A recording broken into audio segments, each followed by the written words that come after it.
നമസ്കാരം. ഈനാട് മലയാളത്തിലേക്ക് സ്വാഗതം. മാലദ്വീപ് ടൂറിസം മന്ത്രി ഇബ്രാഹിം ഫൈസലിൻ്റെ ഒരു പ്രസ്താവനയാണ് ഇപ്പോൾ ശ്രദ്ധ നേടുന്നത്.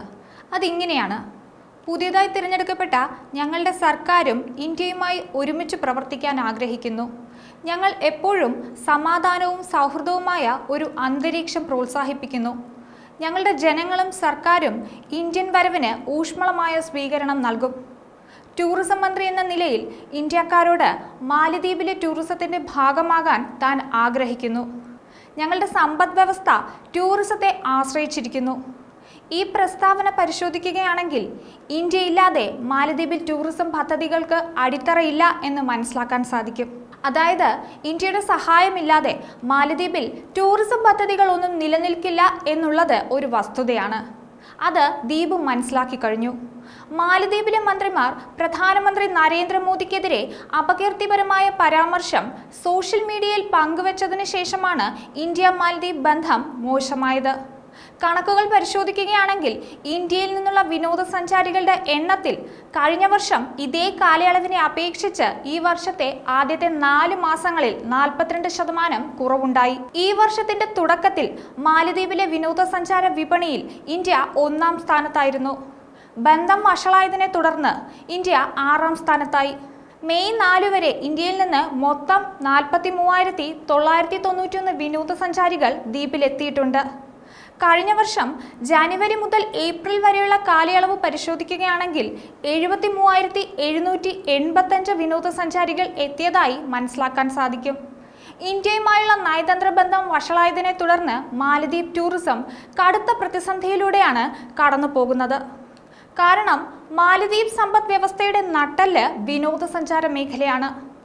ഇന്ത്യയുമായി അത്ര നല്ല ബന്ധത്തിലല്ലായിരുന്നിട്ടും ദ്വീപിലേക്ക് ആവശ്യ സാധനങ്ങൾ ഉൾപ്പെടെ കയറ്റുമതിക്ക് ഇന്ത്യ അനുമതി നൽകിയിരുന്നു. നിത്യോപയോഗ സാധനങ്ങളുടെ ക്ഷാമമാണ് ഇന്ത്യയെ ആശ്രയിക്കാൻ മാലദ്വീപിനെ പ്രേരിപ്പിച്ചതെന്നായിരുന്നു പുറത്തു വന്ന വിവരം. അരിയും ഗോതമ്പും ഉൾപ്പെടെയുള്ള സാധനങ്ങൾ വരുന്ന സാമ്പത്തിക വർഷത്തിലേക്ക് കയറ്റി അയക്കാനാണ് അനുമതി നൽകിയത്. മാലദ്വീപ് സർക്കാരിന്റെ അഭ്യർത്ഥന മാനിച്ചായിരുന്നു ഈ തീരുമാനം. ഉഭയകക്ഷി ചാനൽ വഴിയാകും കയറ്റുമതി. 1981 മുതൽ ഈ സംവിധാനം നിലവിൽ വന്ന ശേഷം ഏറ്റവും ഉയർന്ന തോതിലുള്ള കയറ്റുമതിക്കാണ് അനുമതി നൽകിയിരിക്കുന്നത് എന്നത് എടുത്തു പറയണം. ചൈനീസ് അനുകൂലിയായ മുഹമ്മദ് മൊയ്സു പ്രസിഡന്റായി ചുമതലയേറ്റ ശേഷമാണ് ഇന്ത്യ മാലദ്വീപ് ബന്ധം കൂടുതൽ വഷളായത്. ഇതിനെ മുതലെടുത്തുകൊണ്ട് ചൈന രംഗത്ത് വരികയും ചെയ്തിരുന്നു. ഇന്ത്യ വിരുദ്ധ ക്യാമ്പയിനുമായാണ് മൊയ്സു അധികാരത്തിൽ വന്നത് തന്നെ. ഇന്ത്യൻ സൈനികരെ മാലദ്വീപിൽ നിന്ന് പിൻവലിക്കണമെന്നായിരുന്നു പ്രസിഡന്റ് മൊയ്സുവിന്റെ ആദ്യത്തെ ആവശ്യം. അതിനു പിന്നാലെ ചൈനയുമായി സൗജന്യ സൈനിക കരാറിലും മാലദ്വീപ് ഒപ്പുവെച്ചിരുന്നു. ഇന്ത്യയും മാലദ്വീപിനോട് ശക്തമായി തന്നെ പ്രതികരിച്ച് മുന്നോട്ട് പോയിരുന്നു. ലക്ഷദ്വീപ് മിനിക്കോയിൽ ഇന്ത്യയുടെ പുതിയ നാവിക താവളമായ INS ജഡായു പ്രവർത്തനം തുടങ്ങിയിരുന്നു.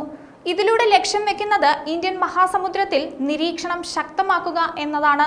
കവരത്തിലെ INS ദീപ്രക്ഷകന് ശേഷം ലക്ഷദ്വീപിലെ ഇന്ത്യയുടെ 2ാമത്തെ നാവിക താവളമാണ് INS ജഡായു. കിഴക്ക് ആൻഡമാൻ നിക്കോബാർ ദ്വീപ് പ്രദേശങ്ങളിൽ സ്ഥാപിച്ചിരിക്കുന്ന INS ബേസിന് സമാനമായ ശേഷി അറബിക്കടലിൽ ഈ ബേസ് നൽകും. ഇതിന് പിന്നിൽ ഇന്ത്യക്കും വ്യക്തമായ പദ്ധതികളുണ്ടായിരുന്നു. അതിലൊന്ന് ലക്ഷദ്വീപ് ടൂറിസം വികസിപ്പിക്കുക എന്നതാണ്. ലക്ഷദ്വീപ് മിനിക്കോയ് ദ്വീപുകളിലെ വിമാനത്താവള വികസനത്തിന് പ്രത്യേക പരിഗണനയാണ് 2024-25 ഇടക്കാല പ്രതിരോധ ബജറ്റിൽ നൽകിയിരിക്കുന്നത്. ലക്ഷദ്വീപ് ടൂറിസം വികസിച്ചാൽ മാലദ്വീപിന് അത് കനത്ത തിരിച്ചടിയാകുമെന്നതിൽ സംശയമില്ല.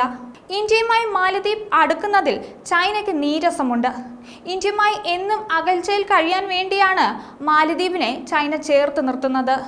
പക്ഷേ ഇന്ത്യയുടെ പിന്തുണയില്ലാതെ മാലദ്വീപിന് പിടിച്ചു നിൽക്കാനാവില്ല എന്നുള്ളത് ഒരു പ്രധാനപ്പെട്ട വസ്തുതയാണ്.